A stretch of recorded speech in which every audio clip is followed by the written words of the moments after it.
J'ai réussi l'un de mes défis pour 2025, c'est le défi des 12 couvertures en 2025, et aujourd'hui je vous présente le résultat de ce défi. Donc pour rappel, le principe de ce défi c'est de choisir 12 mots-clés ou 12 impulsions qui ont un rapport avec le titre ou la couverture du livre, et de trouver 12 livres qui correspondent chacun à l'une de ces impulsions ou de ces mots-clés, soit par son titre, soit par sa couverture. Les impulsions, je les ai pas inventées moi-même, je les ai empruntées à 2 youtubeurs, j'ai mélangé 2 de leurs défis. Je mettrai le lien vers leurs vidéos en description. Donc tout d'abord, voici le résultat visuel dans mon carnet de lecture. C'est un défi que j'aime bien justement pour son côté graphique.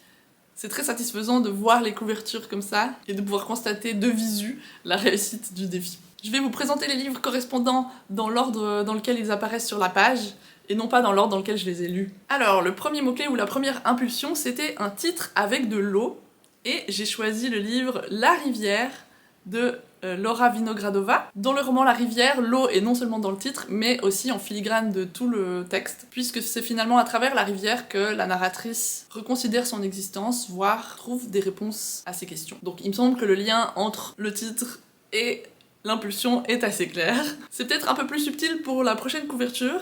L'impulsion était un ustensile de cuisine dans le titre ou sur la couverture, et j'ai choisi le livre Milchley Latte Mleko de Hedwige. Donc vous voyez bien que dans le titre il n'y a pas d'ustensile de cuisine, mais si vous zoomez très fortement sur la couverture, je vais vous montrer une image, on voit notamment un caclon à fondu, qui est, à mon sens, un ustensile de cuisine. Dans Milchley Latte Mleko, le caclon à fondu ne joue pas un rôle fondamental, mais puisque c'est l'histoire d'une petite fille serbe qui arrive en Suisse, eh bien, la rencontre avec les ustensiles particuliers de la vie culinaire suisse fait partie finalement du roman. La prochaine impulsion, c'est un son dans le titre, et là, c'était pas facile, mais j'ai décidé de choisir Les Voix du Pamano de Jaume Cabré. Pour moi, les voix, c'est un son.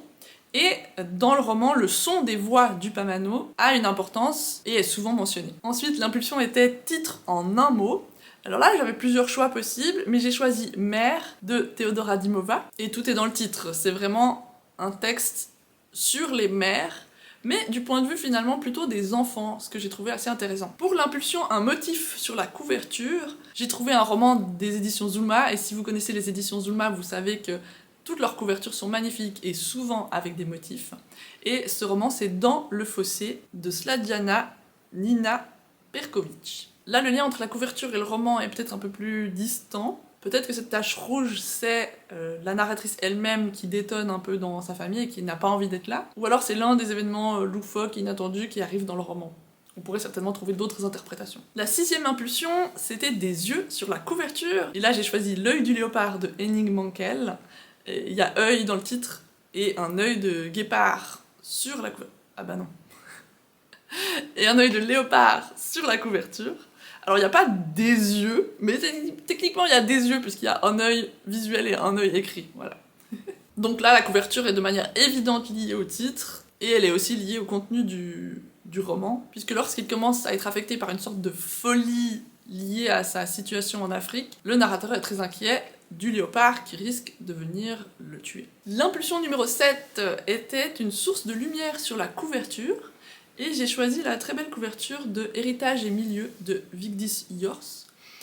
Ce livre que j'ai beaucoup aimé. Ce que je trouve intéressant, c'est que la source de lumière, c'est donc la maison elle-même, la lumière qui provient de l'intérieur de la maison. Et sur l'image, pour moi, la maison, c'est un peu un refuge. Et pourtant, dans le roman, eh bien, la maison, c'est plutôt le lieu du drame. Mais peut-être que cette fenêtre rouge, à droite, peut aussi évoquer quelque chose de négatif, de néfaste, qui se passerait dans l'une des pièces de cette maison. Pour la couverture numéro 8, je devais choisir une couverture qui présentait mon animal favori.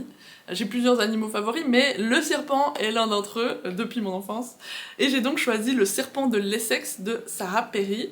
Et vous voyez qu'il y a un très beau serpent vert enroulé sur la couverture. Donc là aussi, le titre, la couverture ont un lien direct. Et tout au long du roman, on se questionne sur le mystère de ce serpent de l'Essex. Et j'avais proposé que le serpent de l'Essex, c'était plutôt peut-être une sorte de métaphore pour ce qui vient se glisser entre les personnages de ce roman. La 10e impulsion était celle qui me faisait le plus souci, puisque c'était une fonction ou un fluide corporel dans le titre.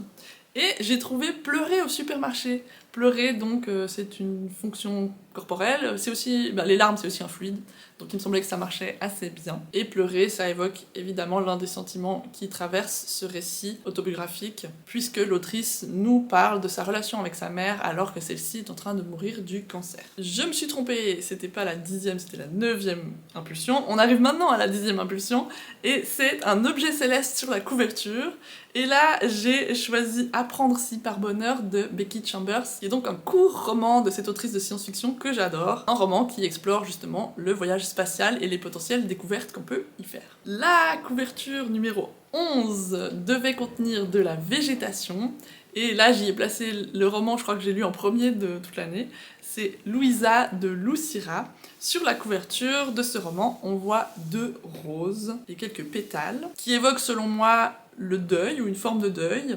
Et c'est vrai que ce roman-récit, c'est pas très clair, hein, c'est un peu un roman documentaire, s'intéresse au décès d'une petite fille lors d'un exorcisme. Enfin, la 12e couverture devait être monochrome, et j'ai choisi Tout faux de Véronica Raimo, qui, comme vous le voyez, est entièrement bleu turquoise. Alors je ne suis pas certaine que le monochrome ait un lien direct avec le livre lui-même. Je pense que c'est plutôt la jeune fille qui ferme les yeux ou qui plisse les yeux qui a une importance en lien avec le thème du roman, puisqu'il s'agit de l'histoire d'une narratrice qui, pour sa famille, fait tout faux. Je me souviens que c'est un texte très drôle, loufoque et cynique. Ce que j'ai beaucoup apprécié dans ce défi, outre le côté visuel qui est vraiment engageant, c'est que ça m'a poussé à aller vers des livres sur d'autres critères que ceux que j'aurais d'habitude, c'est-à-dire leur côté graphique et l'inventivité du titre. J'ai quand même pas choisi les romans au hasard, c'est-à-dire que j'ai essayé de croiser mes différents défis pour que ça fonctionne, même s'il y a 2 livres là dans cette sélection qui ne rentrent pas dans l'un ou l'autre de mes défis. Mais c'était aussi simplement ludique en fait de sélectionner les livres, les romans ou les récits en fonction de leur couverture, de leur titre, surtout quand j'avais le choix entre tout un panel de livres, par exemple au hasard, mais si pour l'Italie j'avais évidemment toute une pléthore de romans ou de récits parmi lesquels j'aurais pu choisir, eh bien j'ai choisi Tout faux parce que la couverture était monochrome et c'était super. Donc ça permet de faire un choix et en même temps c'est rigolo, c'est sympathique et c'est visuellement motivant. Donc c'est sûr que je vais refaire un défi similaire l'année prochaine. Pour l'instant je suis bien contente d'avoir terminé ce défi, c'est chouette. N'hésitez pas à me dire si vous avez tenté un défi du même style ou s'il y a d'autres livres auxquels vous auriez pensé pour l'une ou l'autre des impulsions des catégories. Je me réjouis de vous revoir dans une prochaine vidéo. À bientôt, merci!